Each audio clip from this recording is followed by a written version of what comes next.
Please welcome Reuters photographer Alkis Konstantinidis. Please note, this presentation contains graphic imagery that some may find distressing. Hello.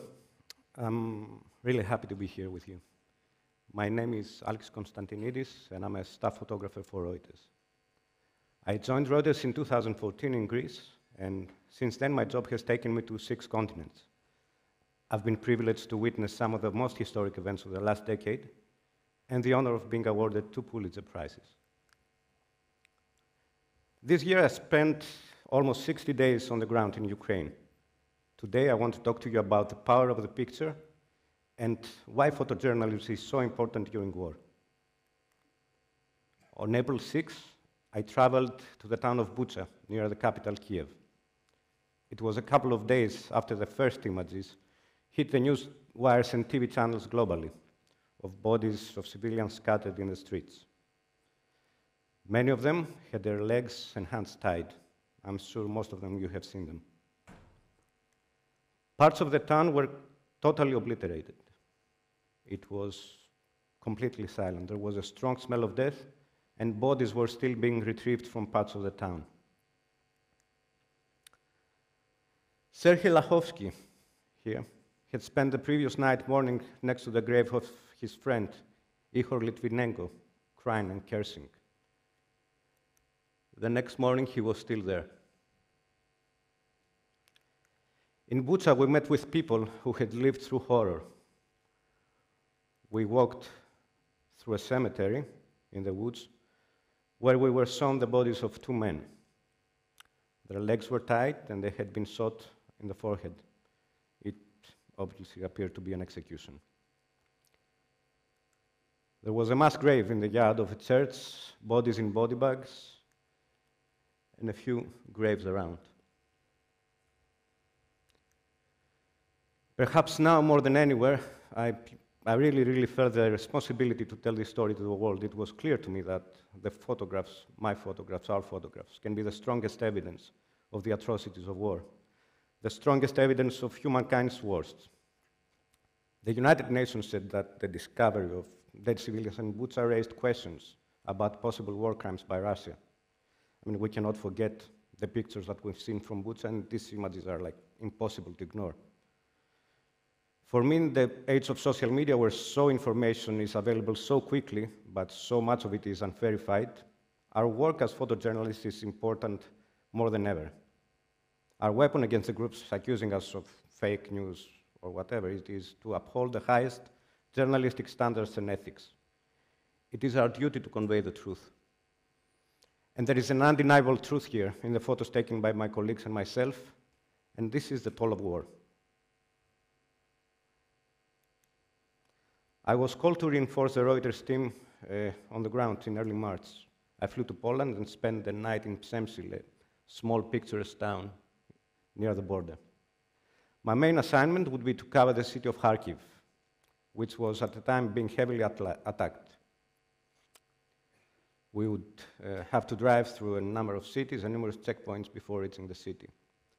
On a cold, windy day, I crossed the Polish-Ukrainian border on foot, dragging a cart of Reuters equipment for the Kiev bureau, as well as my own luggage.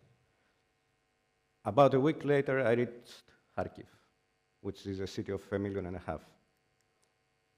It had been heavily shelled from the north to the east, and most of the residents had abandoned the city. We had a relatively safe accommodation, as safe as possible, calculated by the radius of the shelling. But soon the entire city was within shelling radius. People had to fled and go to tube stations to find shelter.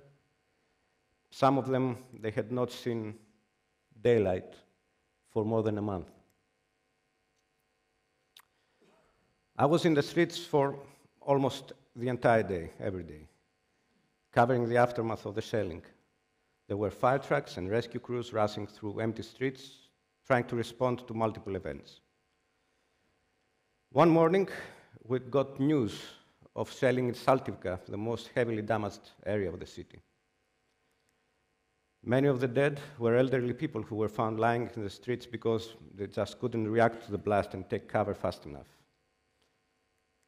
In every corner there was a dead body, and residents were just standing numb outside their homes. And yet, another missile strike in Saltivka. This time the missile hit an apartment block, as you can see. When we arrived, I saw a huge crater next to the entrance of the building. Valentina, the woman in the picture, she was standing at her window, and she was calling me inside her ground floor apartment in tears. I don't speak Ukrainian, but I could understand her pain, even if I couldn't understand the language. I could really feel what she was saying. Her son, Sergei, he was lying dead on his bedroom floor among debris. A rescue crew had to carry him out of the building on a blanket. There was a woman in clear shock who was trying to support herself on the walls, but she was falling. She kept falling, overcome by emotion. She was then comforted by a neighbor. Kharkiv was definitely one of the most challenging places I have ever worked. I was trying to keep pace with what was happening around me, but without losing focus on the reason I was there. I hope that with my photos I brought justice to the people's stories. A couple of months later, in July, it was my second assignment to Ukraine, and I traveled to Donbas, in the city of Kramatorsk. The skirmishes there were intense, and the Ukrainian army had forbidden access to the front line.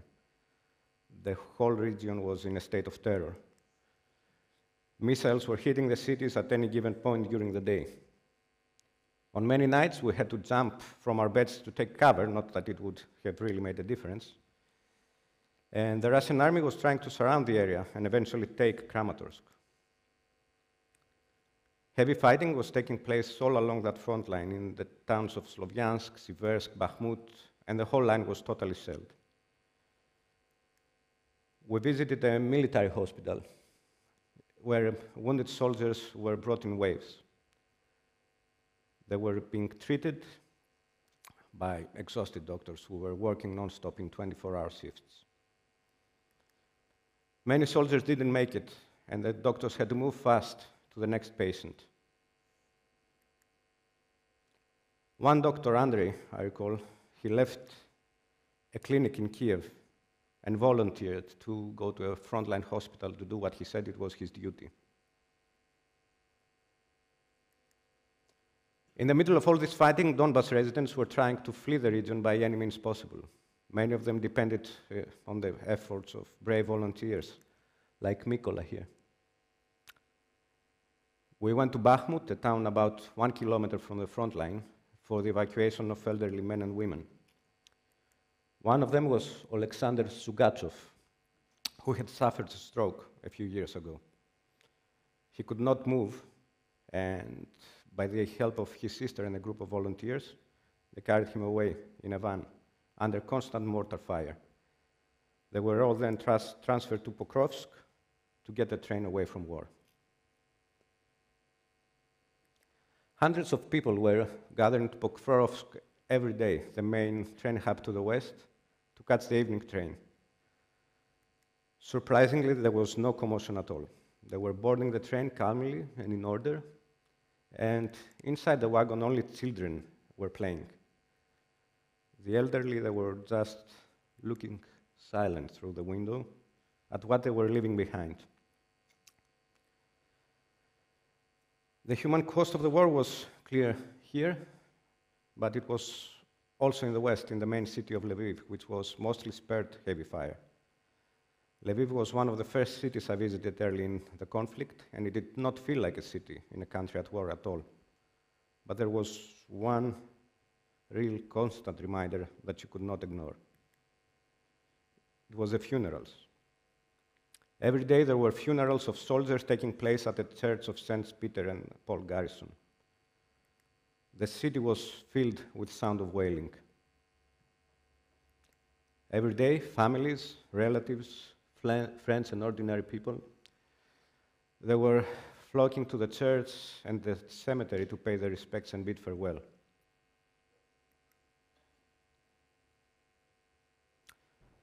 I have been a photojournalist for 13 years. Throughout my career, the world has been in turmoil. It was always in turmoil and always will be.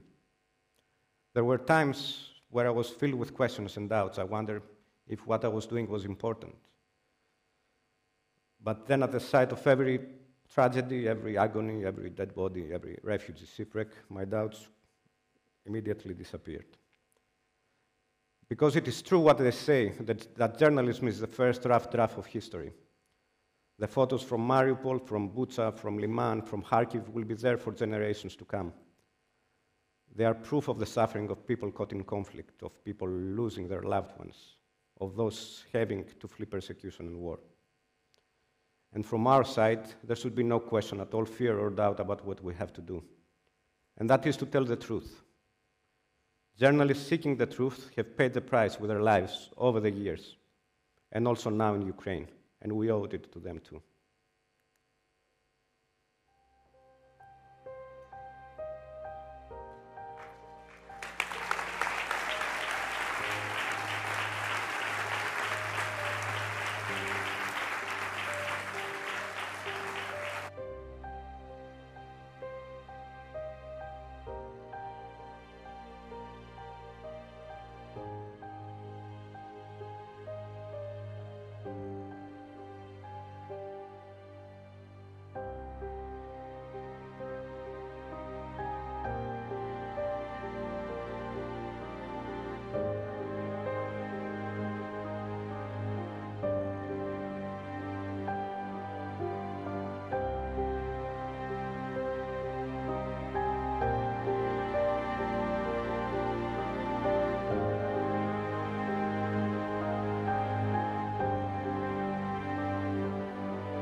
When the war started, in the rush to get the picture and cover the news, we didn't pause to think. I mean, we have the visual immediate impact in front of us, but what is the story behind it? Who are the people in the photos, and what do they have to share with the world? It became clear, of course, that we needed to start naming the people we photographed. So I want to share a story with you about the importance of naming the people in our photos. After some time in Kharkiv, I knew the city rather well. We heard the news of another missile attack, and we arrived within minutes in a Soviet-era apartment complex. As we drove into the complex, I caught a glimpse through my window of a woman exiting one of these buildings, this building, to be honest, with the most terrified expression I have ever seen. That woman was Yana Bacek. Her father, Viktor Gubarev, had been killed near his home by shell fragment while he was out buying bread. Minutes after the explosion, Yana rushed to him and mourned over his body with her mother and partner next to her. When the ambulance crew came, they had to hold her back as they carried her father's body away. Most of the time, in such tragic moments, people involved in these incidents quickly disappear. But the next day, with the help of one of the most excellent journalists I have ever worked with, my Reuters colleague, James Mackenzie, we found Yana and talked to her. Yana is an English teacher. She had been preparing an online lesson in her kitchen when the shelling started. Moments after, her mother called her to tell her her father was still outside. Jana's partner stopped her from rushing out straight away in case there were follow-up strikes, as there were seconds later. Jana started calling her father on the phone, but there was no answer. Moments after, she was kneeling next to his body. But the question is, who is and who was Viktor Gubarev?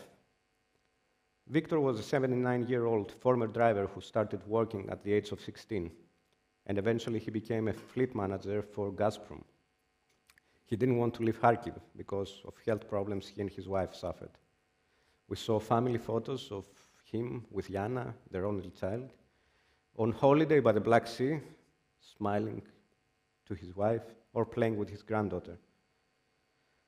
While the family waited for news for Viktor's burial, the loaf of bread he went out to buy remained in its plastic wrapper on the table in the hallway.